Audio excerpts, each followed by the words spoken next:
Respectez les précautions d'emploi. Sud Radio, le 10h midi, les médias. L'invité du jour. L'invité du jour, c'est François Jost, sémiologue français, professeur émérite en sciences de l'information, maître de conférences à l'Université Sorbonne Nouvelle, et vous dirigez la revue Télévision, qui est éditée par le CNRS. Le numéro 10 de la revue Télévision vient de paraître avec le titre Mutation de la télévision. On peut s'interroger d'ailleurs si les soirées électorales vont muter bientôt. On va en parler avec vous dans un instant. Je voulais juste vous donner cette information. Un premier suspect vient d'être interpellé suite à l'attaque au colis piégé à Lyon. C'est le ministère de l'Intérieur qui l'annonce. Donc un premier suspect interpellé suite à l'attaque au colis piégé à Lyon. On vous en dira un petit peu plus dès qu'on le saura. François Jost, vous avez regardé hier soir les soirées électorales, forcément. Oui, bien sûr. Ouais.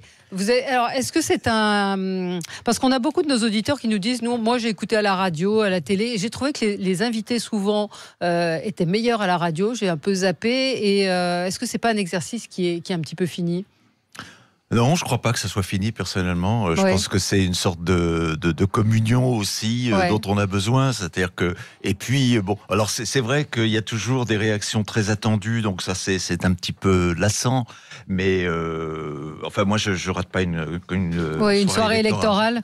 Alors hier, il s'est passé pas mal de choses, Rémi, sur les plateaux de télévision. Il y a eu des clashs, et là aussi, on se demande si même sur un plateau comme celui de TF1, quand on met Gilbert Collard face à Daniel Cohn-Bendit, on joue pas un petit peu avec le feu. Je vous propose d'écouter l'échange entre les deux hommes. J'écoute. D'abord, il y a deux représentants de La République En Marche. Je crois que Daniel aura l'honnêteté de reconnaître. Daniel Cohn-Bendit est notre grand témoin. Oui, c'est notre grand faux témoin, parce qu'il est quand même un soutien de La République En Marche. Il aura l'honnêteté de le reconnaître. Bon. Sur l'utilité de votre... je suis fondamentalement... Qu'est-ce que vous êtes faux cul, quand même. Vous avez deux représentants de La République En Marche. Mais prenez la parole. Prenez la parole pour vous exprimer.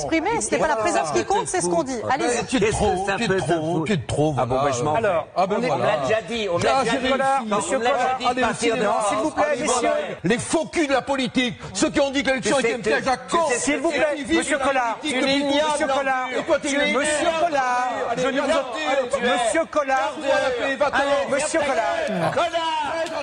Connard. Et puis il y a eu aussi Sibeth Ndiaye. Oui, on va vous le passer tout à l'heure. Tout à l'heure, mais déjà sur ce cas très précis, il y a des choses à dire quand même. Alors Rémi, vous avez appelé TF1. Oui, parce que quand même, c'est vrai qu'en fait la raison de départ de l'emportement de Gilbert Collard, c'est la présence de Daniel Cohn-Bendit. Il estime qu'avec Stanislas Guerini, qui est déjà en plateau, ça fait deux représentants de La République En Marche. En même temps, c'est vrai que la question, on peut se la poser. Je l'ai posée à TF1. On m'a donné deux types de réponses. D'abord, m'a-t-on dit, Daniel Cohn-Bendit n'est pas La République En Marche. Il n'est pas encarté, je cite. Bon, et il était aussi invité en tant qu'écologiste, me dit-on. Bon, manifestement, quand on insiste un peu ce que j'ai fait en disant que Cohn-Bendit s'est quand même nettement déclaré comme soutien de la liste du président Macron, que d'ailleurs il a expliqué en quittant le plateau de TF1 qu'il allait débriefer avec le président, que donc c'est pas un plateau éventuel... de LCI, à minuit. LCI, que donc c'est pas un éventuel soutien aux écologistes qui justifierait sa présence. Bon, du côté de TF1, là, j'ai senti qu'on était flottait un peu. Le deuxième argument qu'on m'a avancé, c'est, je cite, un glissement de la présence en plateau des invités. On me dit que certains seraient intervenus un peu plus tard ou un peu plus longtemps que prévu. Alors, lorsque je demande si c'est de Stanislas Guerini qu'il s'agit, on me dit oui, sans doute. C'est pas très clair, parce que si c'est vraiment l'explication, alors ça revient à admettre qu'en effet, il y avait à ce moment-là deux soutiens de La République En Marche en même temps, et que c'était une erreur. Donc, oui, les outrances du clash, les outrances verbales ne sont pas excusées. Mais je trouve que il y avait, de fait, on peut pas voir les choses autrement, il y avait effectivement deux représentants de la liste républicaine, de la liste... Donc Gilbert Collard avait raison de protester. Oui, il avait raison de protester, mais en même temps, tout à l'heure, vous me demandiez si c'était pas un petit peu passé ces soirées. Je dirais que là, c'était manifeste. C'est-à-dire que, imaginez Gilbert Collard, aujourd'hui, reprocher à Cohn-Bendit d'avoir dit élection piège à con il y a 50 ans. J'étais parmi les jeunes qui criaient ça. C'est complètement... Qui comprend cette allusion, je veux dire, ça s'adresse aux gens de 70 ans, mais qui peut comprendre ça parmi les jeunes? Donc j'ai trouvé qu'il y avait un côté totalement, complètement dépassé là-dedans. Mais enfin, sur la manière... Et moi, ce qui m'a frappé aussi, c'est le comportement de Gilles Boulot, qu'on aime bien et qui est un grand professionnel, mais de dire à Gilbert Collard, taisez-vous, alors que c'est Cohn-Bendit qui le premier l'a insulté et que les deux sont aussi fautifs l'un que l'autre. C'est calmez-vous, messieurs. Alors, oui, même Gilles Boulot. Il y a une sorte quand même, quand on le voit sur les plateaux et sur France 2, et c'est Rémi qui le faisait remarquer, le Front National et même Sébastien Chenu est obligé de dire mais on a gagné, on n'a pas la parole. Donc est-ce qu'il n'y a pas une sorte de discrimination de la parole du Front National à la télévision ? Alors, je suis pas sûr. En tout cas, c'est ce que le Front National, quand même, essaye de faire croire sans arrêt là, depuis très longtemps. C'est factuel. Oui, mais enfin... Non, mais là, c'était frappant quand même, je trouve. C'est-à-dire que il ne s'agit pas de partager les idées de qui que ce soit, mais simplement en constatant, on se dit, bon, alors, les faits, c'est... Bah oui, le Rassemblement national est en tête. Ouais. Deuxième, La République en marche. Et j'ai noté ça aussi sur France 2, le plateau de France 2, notamment Laurent Delahousse, qui a systématiquement passé la parole à Bruno Retailleau, pour dire alors votre échec, et tourner autour. Alors, on avait l'impression qu'il était gêné de passer la parole aux représentants du Rassemblement national, comme si ça avait été, pour lui, peut-être, cautionner un résultat électoral. Ça m'a quand même gêné sur l'aspect peut-être partisan ou en tout cas peut-être des opinions qui ont prévalu sur l'aspect purement journalistique de l'intervieweur, en principe. Oui, c'est possible. Moi, ce qui m'a frappé plutôt, en fait, je suis pas sûr que vraiment on les empêchait de parler. Ce qui m'a frappé, c'est effectivement quand même la violence des deux altercations, parce que les professionnels de la politique qu'on voit depuis des années ont une certaine, maîtrise, etc. Gentleman qui n'existe plus qu'on avait avant. Et là, j'ai trouvé que Madame Ndiaye avec Corbière aussi s'affrontaient d'une façon qu'on ne voyait plus. Et donc c'est assez curieux. Est-ce que il n'y a pas un raidissement actuellement des opinions politiques? Moi, j'ai l'impression que c'est ce que vous avez ressenti vous dans les discussions. Et effectivement, parce que le Rassemblement républicain et En Marche est en train de refait deux pôles, alors que les deux pôles avaient éclaté la dernière fois. Mais les hommes politiques ont perdu leur bonne manière. Moi, je crois que surtout à l'heure où Twitter retweet tout de suite les trucs, etc. C'est vrai qu'il faut faire des clashs, et le clash, j'étais sur France 2 quand il s'est passé. Aussitôt, j'ai été sur Twitter, je l'ai retrouvé. Bien sûr. Donc c'est fait pour ça. C'est fait pour ça. Allez, on se retrouve dans un instant. On continue à débriefer cette soirée électorale avec vous. 0826 300 300. À tout de suite. Sur l'abus d'alcool. Sud Radio, 10h midi.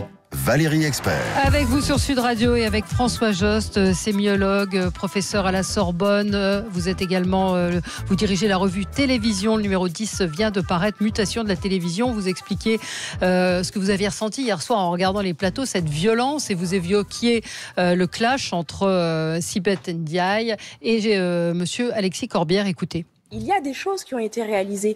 Le bilan en matière écologique de ce quinquennat, c'est l'arrêt des permis d'hydrocarbures. Le bilan écologique de ce quinquennat, depuis 2 ans. Mais pardon, vous le dites, mais je ne mens pas, monsieur. Je ne vous insulte pas, vous ne m'insultez pas. On s'écoute, c'est bien commencé, on s'écoute et on se répond. C'est un débat.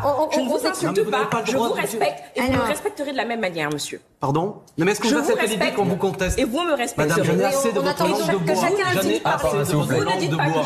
Vous ne menez pas une politique écologique. Vous êtes le pire gouvernement productiviste. Vous fermez des lignes ferroviaires aujourd'hui qui permettaient notamment de transporter des marchandises. Vous êtes le gouvernement le plus menteur à ce sujet. Alors arrêtez au moins ce soir, soyez dignes, y compris les électeurs vous mettent à un score qui devrait vous permettre au moins de vous poser la question. C'est une sanction, vous l'avez entendu ça, et vous triomphez depuis tout à l'heure. Franchement, excusez-moi, vous êtes insupportable.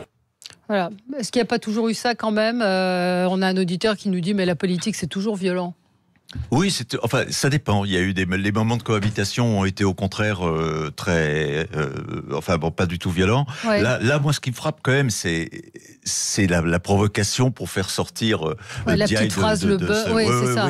C'est-à-dire le buzz, Corbière, oui, Corbière quand même provoque pour qu'il y ait un clash. Et peut-être que Madame Ndiaye, c'est pas quelqu'un qu'on a vu beaucoup. Elle n'a pas cette retenue que les politiques montent entre eux, les politiques chevronnés peuvent avoir. C'est vrai que c'est une stratégie classique pour éviter de parler quand même de l'échec électoral de la France insoumise. On va provoquer pour qu'il y ait un clash avec et que ce soit l'autre personne qui soit. L'échec de la France insoumise, oui, c'est ça. Oui. Il y avait quelque chose aussi pour le sémiologue que vous êtes assez étonnant, c'est le parti de Macron qui a décidé d'appeler les gens le Front National et ne pas reprendre leur nouveau nom. Je ne sais pas si vous avez vu sur tous les plateaux, ils disaient le Front National, il s'était passé le mot. Est-ce que ça a une influence vraiment de les faire appeler le Front National plutôt que le Rassemblement National? Est-ce que le changement de nom... Moi, je crois que le changement de nom est important. Bien sûr, parce que le Front National, c'était quand même Le Pen père, etc. Et Rassemblement. Mais le Front National est très fort pour ça, parce que déjà, le mouvement Marine...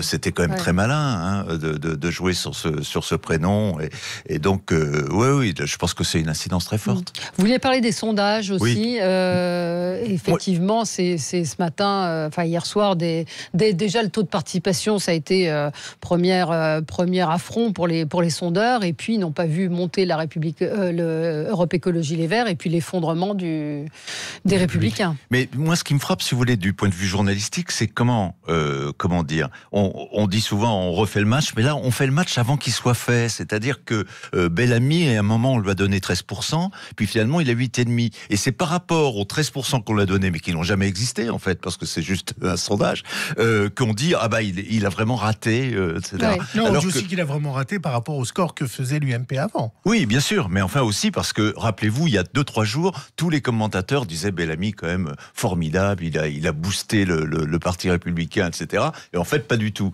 Mais on avait commenté avant d'avoir le résultat. Et donc là, il y a une sorte de précipitation, je dirais, journalistique qui est quand même un peu. Et donc ça a changé par rapport à avant, c'est-à-dire que. Non, je pense que c'est de plus en plus, c'est-à-dire que le journaliste est quelqu'un qui normalement arrive après les événements. De plus en plus, c'est quelqu'un qui est avant les événements, c'est-à-dire c'est par rapport à ce qu'il a construit lui, comme le journaliste, comme horizon d'attente, qu'il juge les résultats, alors que l'horizon d'attente qu'il construit n'existe pas. C'est une pure projection mentale. D'accord. Moi, il y a quelque chose qui m'a amusé hier soir, c'est un peu anecdotique, mais c'est les codes couleurs avec selon lequel ont été représentées les différentes formations politiques. Parce qu'auparavant, c'était simple. On avait bleu, rose ou bleu, rouge. Bon. Et là, par exemple, quand on voit sur TF1, TF1 a mis le Rassemblement National en violet et non plus en bleu marine. La République En Marche était en jaune et puis les Républicains étaient restés en bleu. Sur France 2, le Rassemblement National était en bleu marine. C'est la République En Marche qui était violet. Les écolos, ils sont verts tout le temps. Et puis alors, ils avaient trouvé pour les Républicains un bleu plus clair. Et si vous voulez, c'est amusant parce qu'on voit bien, c'est une sorte de façon d'illustrer cette évolution. Je trouve ça très intéressant, effectivement, parce qu'en plus, En Marche était en jaune. Alors que, parallèlement, ce qui a été extraordinaire, c'est toujours difficile de parler de ce qu'on n'aborde pas, justement, dans les débats, mais il y a une chose qu'on n'a pas abordée, c'est les gilets jaunes. C'est-à-dire qu'il était quand même assez étonnant de voir que depuis des mois, on dit à Macron va se prendre une claque absolument épouvantable avec les 6 mois de manifestation des gilets jaunes, et qu'hier, très peu de gens ont évoqué qu'est-ce qui s'est passé avec cette crise des gilets jaunes, comment ça... Et on a entendu quand même qu'il y avait 38% des gilets jaunes qui étaient pour le Rassemblement National. Mais je veux dire, c'est absolument incroyable la différence entre la présence médiatique des gilets jaunes depuis 6 mois, qui, je veux dire, sont là tous les temps. Et hier, que personne ne dise, les Gilets jaunes ont eu 0,5%. Où est-ce qu'ils sont passés ? Ils ont tous dit qu'ils ne reconnaissaient pas ces listes-là comme représentatives. Donc c'était. Mais c'est vrai qu'il y a eu un appel à la mobilisation pour battre Emmanuel Macron. Et au final, le score d'Emmanuel Macron est pas si mauvais que ça. Et celui du Rassemblement National est inférieur au score précédent. Ça, on va en reparler. Tout à fait. C'est tout à fait étonnant, ça, de voir qu'effectivement.